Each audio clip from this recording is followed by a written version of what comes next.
The Fantasy Firebox is back, and I could not be more excited with a big slate of at least 12 games to break down and make some money on. And one team we're going to attack right off the bat is one of the worst teams in baseball, and that's the Chicago White Sox, because I'm going to ride my man Trevor Williams from Washington Nationals at 7,300 as a value pitcher tonight, because 6 or 7 starts, he's been in double digits. He's got a 1.06 whip. Anything under a 1 is elite, and he's never pitched less than 5 innings, and he has 8 Ks his last start against the red-hot Baltimore Orioles. What do you think he's going to do against the Chicago White Sox? Oh, and by the way, his K-prop is only over 3.5. Take it now. Now let's go to the value bats. Jonathan Singleton, the young lefty from first base of the Houston Astros at 3,200. Salary rise, 2,600 to 3,200 the last 2 weeks. Stripling for Oakland, are you kidding? Have you seen the hits that he gives up? And Singleton, 8 points per game in his last 4. That's what we call consistent positive point production. Oh, and by the way, we're going to ride the red-hot Nick Castellanos from the Philadelphia Phillies at 4,200. If you have been following me for the last 3 to 4 years, you're going to know,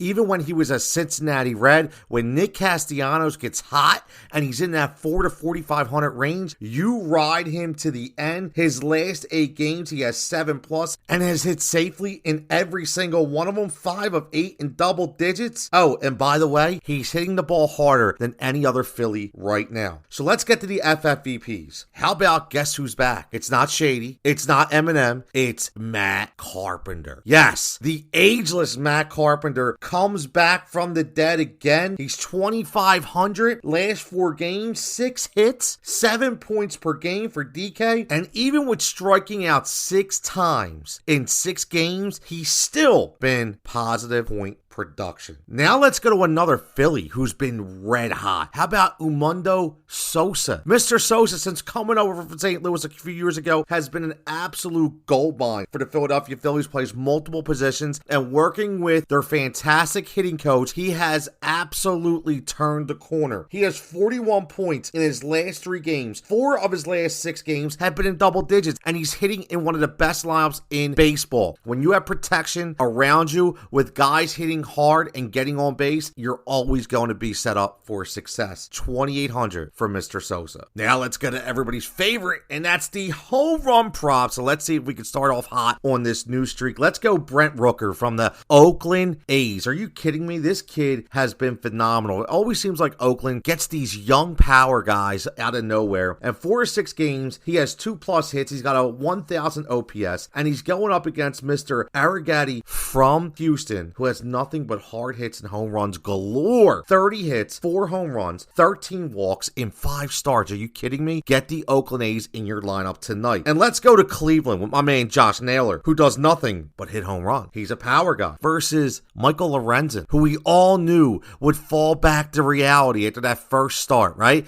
And all he's done is given up 5 home runs in his last 5 starts. And here's a guy I've watched pitch in Philadelphia. Soft thrower, not a ton of movement, can't hit 94, 95. So all he needs to do is lay one down Broadway, and Naylor is going to rip it hard. And then, as much as it hates me to do this, to go against my Philadelphia Phillies, I have to go with the polar bear Pete Alonso, who was absolutely sensational last night against Atlanta, going 2 for 4 and driving in a bunch of runs. Didn't hit a home run, but I feel like he's going to hit a home run tonight because Christopher Sanchez, as good as he's been, I will give you a secret recipe on why I think this is a home run play. Christopher Sanchez was really good last year, and then they wanted him to add about 2 to 3 miles an hour on the velocity of his fastball. Well, he did that. But the problem is, even though he's been good, he's been very erratic because he can't control the extra velocity. He's still getting used to it, which means he's living balls up in the zone and across the plate and missing spots. And you know what the polar bear does when you miss a spot against him. And I'm going to go with a total gut call here. I'm going to go with the Mountie, Ryan Mountcastle, for the Baltimore Orioles. And I'm going to tell you why. He's going against one of the best pitchers of baseball in Jose Barrios. I watched Jose Barrios get shelled against the Philadelphia Philadelphia Phillies. Now,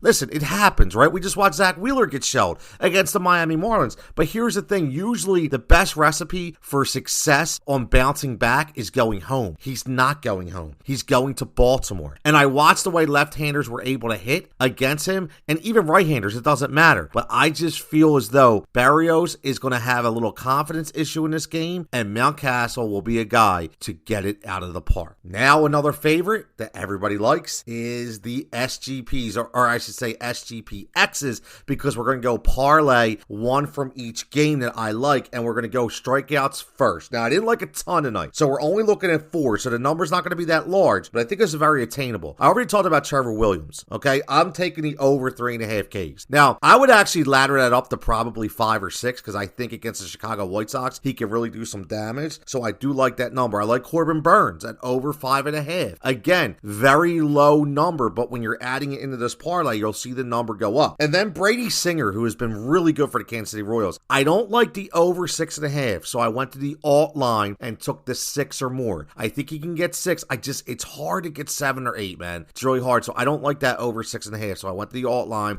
and we're going to go Brady Singer at 6+. And the same way with Zach Eflin. Zach Eflin, I don't like the over 5.5, but I do like the 5 or more, which is the alt line. So I took those 4 right there. That gives a plus 608. I know it's not over 1,000 like we normally do, but that plus 608, I throw an extra couple dollars on, and I think you give it a very good hit. Now, talk about extra. We're going to go with the HRR SPX. Now, this one is going to be large. We're talking plus 1341 on 5 legs. So listen closely, because this is a really good play. Kyle Tucker for the Houston Astros over 1.5. Been hot. Love it. Will Benson, the young phenom out there in Cincinnati, just need him to get 1 over 0.5.